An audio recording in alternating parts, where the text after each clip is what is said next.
Olá, queridos amigos que estão acompanhando o canal Liturgia, Fé e Vida. É uma alegria, uma satisfação chegar até você com mais um momento de formação.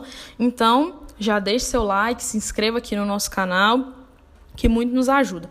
Como material de suporte, eu estou usando um livro do padre José Bertolini, da coleção Porque Creio, e ele é da editora Paulus, vai aparecer aí na tela, caso alguém tenha vontade de adquirir. Vamos falar um pouquinho, sobre esse período do Advento. Nós iniciamos ontem, dia 28 de novembro, e é importante a gente fazer algumas considerações. Então, já começo falando desse ciclo, do Natal. Como nós bem sabemos, o ano litúrgico é composto por ciclos e a gente traz para essa nossa realidade aqui agora, onde nós estamos vivenciando o Advento. Então, o ciclo do Natal é o período que parte do primeiro domingo do Advento e termina com a festa do batismo do Senhor. Então, nós começamos o Advento no dia 28 de novembro de 2021 e vamos terminar nesse ciclo do Natal no dia 9 de janeiro de 2022. E vai se chamar ciclo do Natal, obviamente, porque a solenidade do Natal é o seu ponto alto.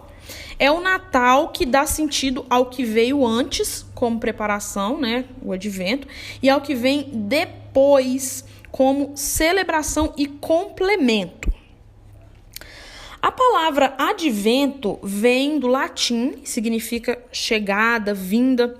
Então, é o tempo de preparação próxima para a solenidade do nascimento do Salvador. Então, alguns fatores contribuem para que o ano litúrgico não comece sempre no mesmo dia. Primeiro fato que a gente deve observar é que o Natal é sempre no dia 25 de dezembro, mas pode cair em qualquer dia da semana. E outro fato que a gente deve ficar atento é que o Advento tem sempre 4 domingos. Então, as 3 primeiras semanas do Advento são cheias, mas a última é quase sempre incompleta, porque aí acontece a solenidade do Natal. Então, por isso que a cada ano o Advento tem dias a mais ou a menos em relação ao ano anterior. Por exemplo, há alguns anos o Advento começa no 4º domingo do mês de novembro. Em outros anos, inicia-se no 1º domingo do mês de dezembro. Então, é bom a gente ficar atento. Não é possível determinar com exatidão quando e onde teve o início, esse costume de celebrar o Advento. O que a gente tem de concreto, de relato histórico, é que em algumas regiões, entre os séculos 4 e 7, já se celebrava o Advento como preparação ao Natal. Em certas regiões, como da Espanha e da França antiga, desde o início esse tempo era marcado pela prática do jejum e da abstinência. Lá em Roma, pelo fim do século VII, o Advento começa a ser identificado com a preparação para a segunda vinda de Cristo.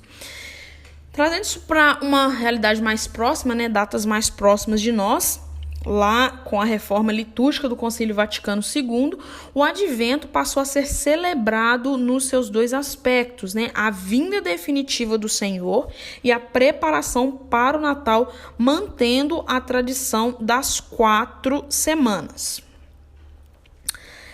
Para falar dessa questão de preparação, nós podemos falar de preparação próxima e de preparação remota.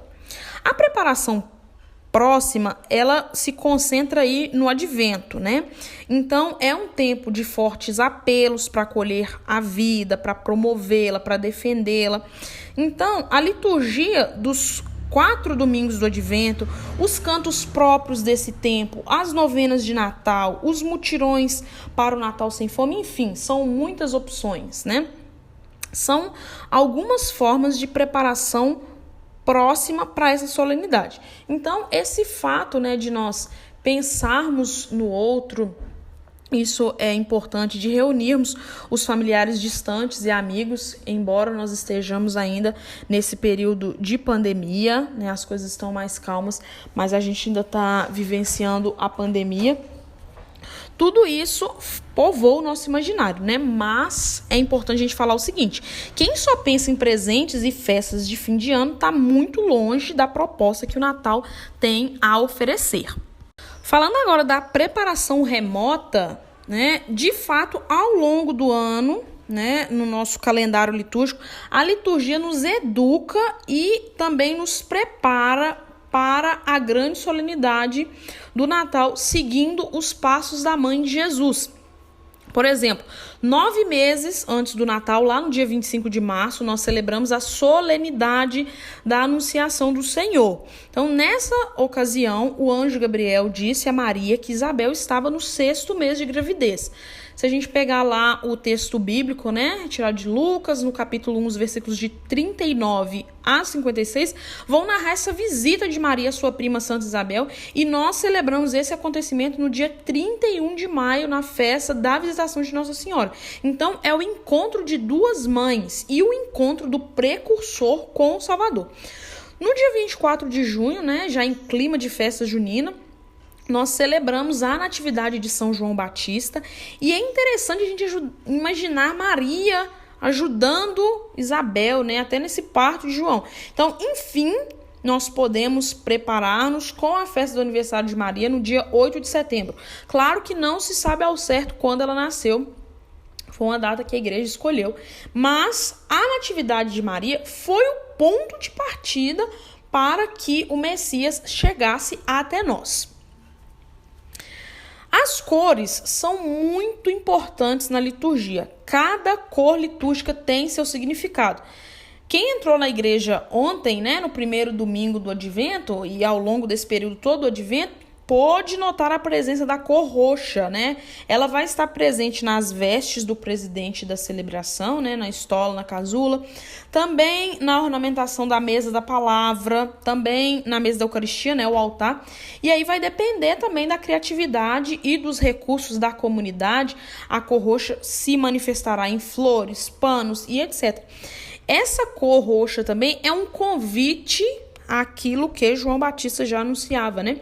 Preparem o caminho do Senhor, endireitem suas estradas, todo o vale será aterrado, toda montanha e colina serão aplainadas, as estradas curvas ficarão retas e os caminhos esburacados serão nivelados, e todo homem verá a salvação de Deus, como a gente já pode ler lá no Evangelho também segundo Lucas, no capítulo 3, os versículos 4 a 6. Então, o roxo pede mudanças profundas para a vinda do Senhor, e é também a cor da Quaresma. Lá no terceiro domingo do Advento, pode-se usar a cor rosa e o seu significado é alegria. E a razão é a seguinte: a antífona de entrada do terceiro domingo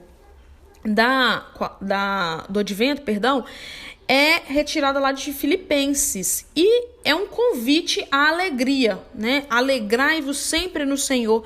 De novo eu vos digo, alegrai-vos, o Senhor está perto. Então, essa alegria também faz parte da preparação ao Natal.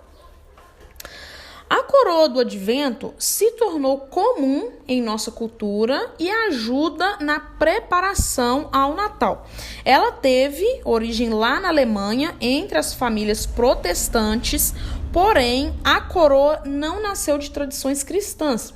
Os protestantes a adaptaram de costumes pagãos. Lá no Natal é inverno, as horas do sol são poucas e as noites longas. Sendo inverno, tem-se a impressão de que toda a natureza morre. Por isso, eles acendiam velas enfeitadas com ramos, né, de pinho que se mantêm verdes também no inverno. Então, esperava-se, à luz de velas, a chegada da primavera, quando a natureza renasce. E aí eles enfeitavam também a coroa com fitas vermelhas. As velas eram roxas ou púrpuras, a cor da realeza. Os cristãos batizaram, vou colocar assim entre aspas, esse costume. Para eles, a quarta vela deveria ser rosa para expressar a alegria. Na noite do Natal, uma vela branca, símbolo de Cristo, era acesa e colocada no centro. Como se vê, a coroa do advento nasceu nas casas, em família, né? Quando ainda não tinha nem luz elétrica. Então é interessante a gente resgatar a coroa do advento como algo a ser cultivado também em família, né? Na igreja, trazendo isso para dentro das nossas comunidades, a coroa tem basicamente, né, as 4 velas enfeitadas. Tem comunidades que usam as velas todas coloridas, tem comunidades que usam apenas de uma cor, mas, né, uma para cada domingo, aí a gente vai acendendo, né, as velas vão sendo acesas sucessivamente ao longo do advento. Então, luz das velas, ramos verdes, a coroa em forma de círculo sugerem aprofundamentos. Então, essa foi a primeira parte. Amanhã eu volto para falar um pouquinho mais sobre o advento. Forte abraço, fiquem com Deus.